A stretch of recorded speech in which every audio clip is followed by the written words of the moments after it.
1 दिसंबर को हर साल मनाते हैं। क्यों मनाते हैं? इसका एक कारण है, अभी के प्रेजेंट टाइम में एक ऐसा संक्रामक रोग है जो HIV ह्यूमन इम्यून वायरस के चलते होता है, जो अभी प्रेजेंट के टाइम में लगभग 350 मिलियन जो हमारे आबादी है भारत का, उसका ग्रसित है एड्स से, HIV से। HIV और एड्स में हल्का सा डिफरेंस है। HIV जो है वो वायरस है, ह्यूमन इम्यून वायरस, जिसके चलते एड्स बीमारी होता है। हालांकि HIV वायरस का संक्रमण और एड्स होने में कुछ टाइम पीरियड लग जाता है। किसी में 15 दिन में हो जाता है, किसी में 3 महीने में होता है, किसी में 6 महीने में, और किसी में साल भर में भी एड्स होता है।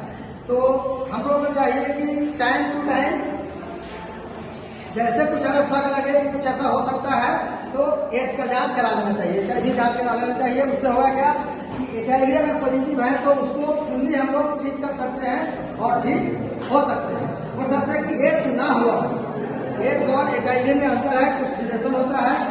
अब बात रही कि इसका शुरुआत कहाँ से हुआ, मेरा ध्यान दीजिए। एड्स का शुरुआत कहाँ से हुआ? तो सर्वप्रथम इसमें सेंट्रल अफ्रीका में 1920 में चिंपैंजी नामक एक बंदर था, चिंपैंजी में उसमें पाया गया, उसके ब्लड में HIV का वायरस पाया गया।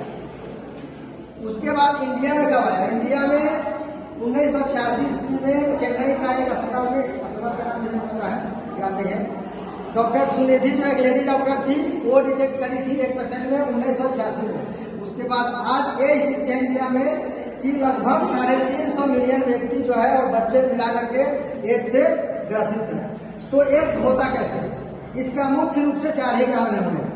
हम लोग गलत सुई का इस्तेमाल करते हैं। इसका मतलब एक आदमी को इंजेक्शन दिए, उसी से दूसरा आदमी को दे दिए। ये सब कब होता है? जब हम लोग ड्रग्स लेते हैं। बहुत सारे आदमी हैं अभी समाज में देखने को मिल रहा है कि नशा लेता है, वो इंजेक्शन, एक इंजेक्शन लिया फिर उसी सिरिंज से दूसरा ले लिया। दूसरा ब्लड के ट्रांसफ्यूजन से होता है। एक व्यक्ति का अगर HIV पॉजिटिव है, अगर उसका ब्लड हम लोग अगर अच्छे स्वस्थ व्यक्ति में भी अगर चढ़ा दे तो उसको भी एड्स हो सकता है। इसके अलावा तीसरा है कि असुरक्षित यौन संबंध बनाने से। हम लोग जब असुरक्षित यौन संबंध बनाएंगे तो भी उससे HIV का संक्रमण फैल सकता है।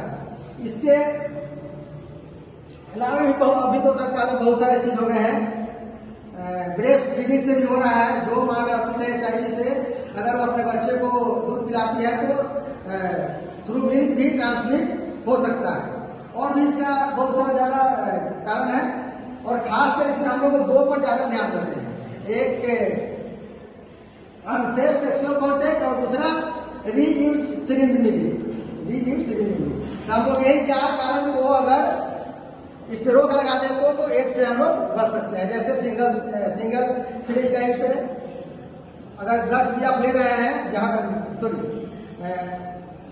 कोई भी नशा अगर आप ले रहे हैं तो सिंगल सिरिंज से ही ले।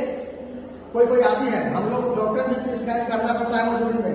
वैसे सिचुएशन में आ जाते हैं व्यक्ति कि जब तक वो नींद का इंजेक्शन नहीं लेंगे तब तक सो ही नहीं पाते, तो उस परिस्थिति में मजबूरी हो जाता है। तो सिंगल यूज करना है। जब भी ब्लड चढ़ाए तो अच्छे से टेस्ट होना चाहिए, उसके बाद ही उसको ट्रांसमिट करना चाहिए। नेक्स्ट, जब भी सेक्सुअल कॉन्टेक्ट होना चाहिए तो वो सेफ होना चाहिए।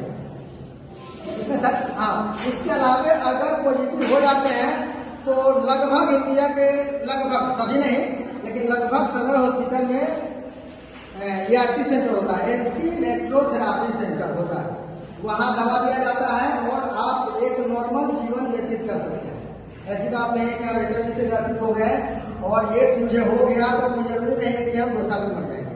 हम एज लॉन्ग लाइफ, जो मेरा लाइफ स्पान है 60 साल, 70 साल, 100 साल में जी सकते हैं। बस सकते हैं कि हम लोग को प्रिकॉशन में रहना पड़ेगा।